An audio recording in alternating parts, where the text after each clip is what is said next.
Nos acompaña en cabina Francis del Real. Francis es psicóloga clínica, perito en psicología, especialista en terapia individual, familiar, de pareja, en temas de ansiedad, depresión, manejo de la ira y dictámenes periciales. Y está con nosotros esta mañana. Francis, ¿cómo está? Buenos días, bienvenida. Gracias, muy bien. Gracias, Juan Carlos, un placer. Y bueno, pues las últimas 2 semanas la atención se ha centrado, ya un poco menos en los últimos 2 días, pero en este caso de los menores de edad, supuestamente secuestradores o señalados por el supuesto delito de secuestro por parte de la Fiscalía General de Justicia. Nos referimos al caso de Jonathan, de 16 años, de Irving, de 16 años más recientemente también, y bueno, y de una veterinaria que ya es mayor de edad, pero particularmente de 2 jovencitos de 16 años.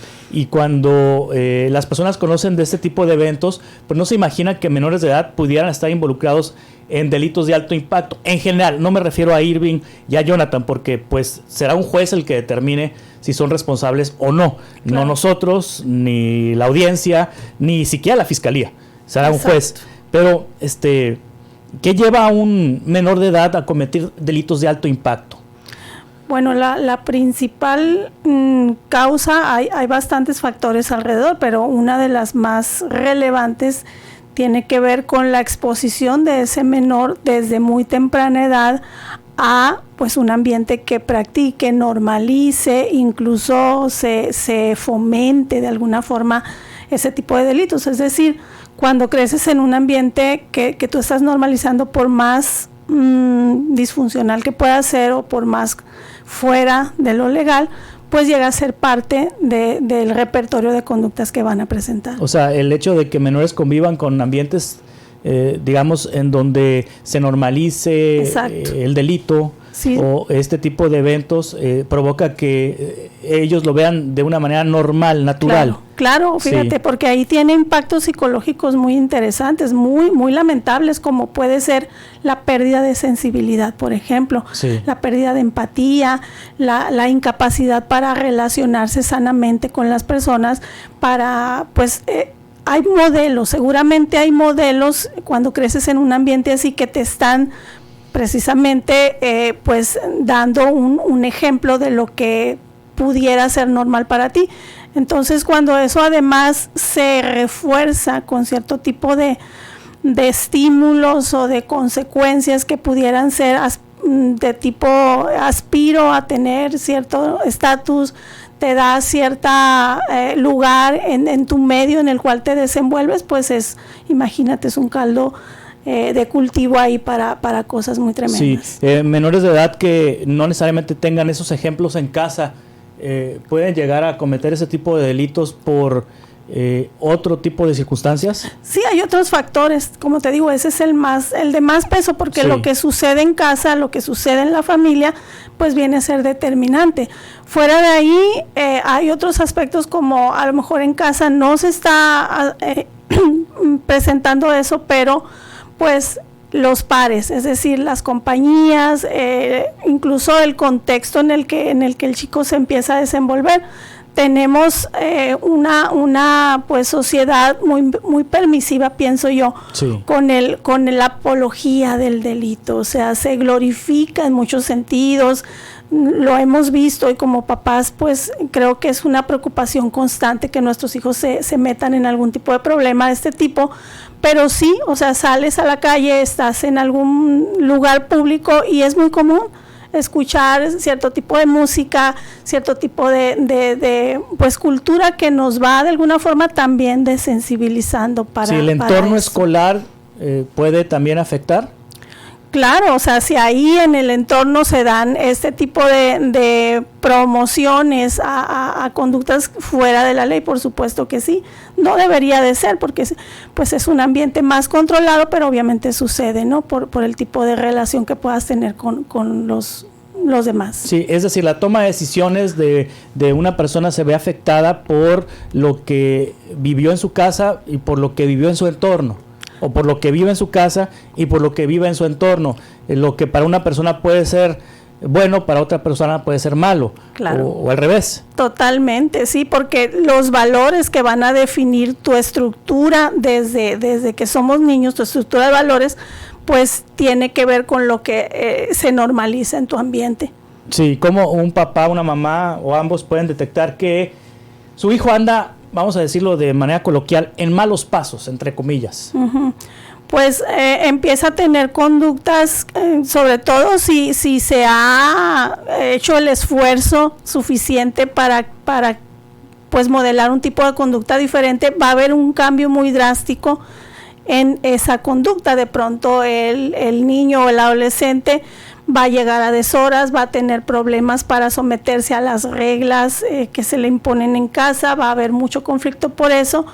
El tipo de amigos, de pronto no vas a saber con quién anda, o te dice que está en un lugar, se va a otro, que eso, digo, lo pueden hacer la mayoría de los jóvenes, pero tiende a ser muy persistente, y cada vez tú ves conductas mucho más contrastantes, pues, o sea, a lo mejor ya empiezas a encontrarle ciertas cosas o sustancias o pues elementos que antes no había, ¿no? Sí, que no están acostumbrados. Y siempre que hay un evento de esta naturaleza, existe la polémica si se debe juzgar a un menor de edad como si fuese adulto o no. ¿Ahí qué opinión le merece?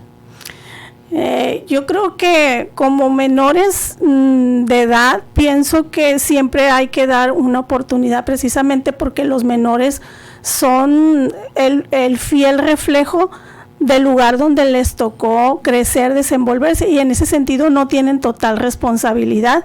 Sí es cierto que a veces puede haber casos en los que son tan extremos las conductas que uno quisiera que se aplicara todo el peso de la ley, pero yo apuesto a que pues a ver esa perspectiva, o sea, hasta dónde somos responsables los adultos.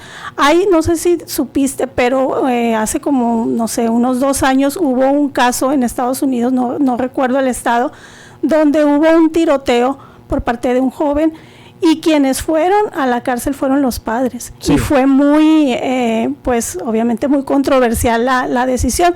A mí me parece más correcto o más encaminado a algo que sea tanto justo como a veces pudiera ser un factor de protección social, que tuviéramos una legislación que contemplara en algunos casos muy extremos tomar medidas de este tipo, porque finalmente los padres somos los responsables, sí, 100% de un menor. Ahora también ahí la autoridad puede intervenir para proteger a ese menor de esos padres, ¿no? Exactamente.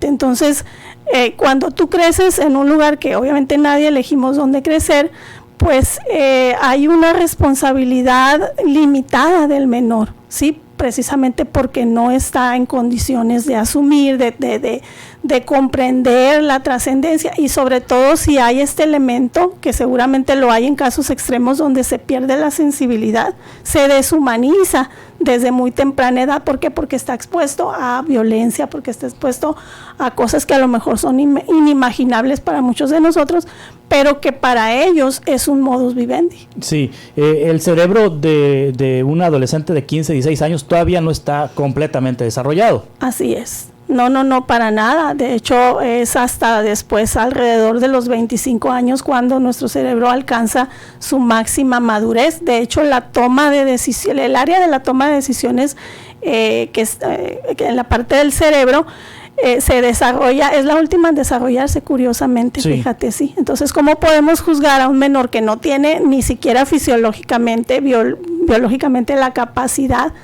de juzgar sus actos y de medir las consecuencias, porque pues simplemente no está en su etapa de madurez plena? Sí, ahí entonces padres de familia pues deben de poner mucha atención en la formación, ¿no? De sus hijos. Claro. En la educación de sus hijos. Claro. Y en los ambientes en los que se desarrollan los hijos también, sí, estar vigilantes de esa situación. Sí, fíjate que hay factores que nosotros denominamos factores de protección, y sí quisiera hacer énfasis en esto, porque al final de cuentas decimos, bueno, ¿cómo protejo? ¿Cómo le hago para pues evitar que esto suceda en mi casa?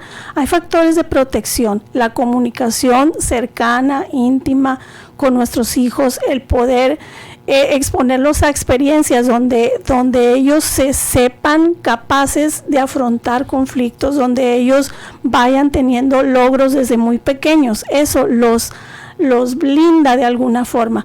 Ese logro que ese niño va teniendo le refuerza su autoestima, ese ambiente donde los conflictos se resuelven de otra manera, donde los valores son a veces totalmente, tienen que ser en estos tiempos, ¿no? Pareciera totalmente en contra de la corriente de este mundo, ¿no? Y como lo he dicho, de la puerta para afuera de nuestra casa, pues no tenemos control los padres de lo que pasa, pero sí lo tenemos de la puerta para adentro, y ahí es donde tenemos que seguir trabajando arduamente, fomentarles el que sepan que son amados, que tienen un propósito, que su vida es importante, que son productivos, que van a lograr cosas mucho mejores y mayores, es decir, pintarles un escenario donde ellos son capaces y que no necesitan pues transgredir las reglas para lograr cualquier sueño que se proponga. Sí, Francis del Real, psicóloga, muchas gracias por estar aquí con nosotros y ofrecernos esos consejos, sobre todo a los padres que nos están escuchando. Si alguien tiene alguna duda, ¿dónde se le puede encontrar, Francis? El teléfono, sí, claro. 6621-40-3569, y pues también estoy en redes sociales, Francis del Real, psicóloga, me encuentran en Facebook e Instagram. Muchas gracias, Francis, por estar aquí con nosotros. Que le vaya muy bien. Gracias.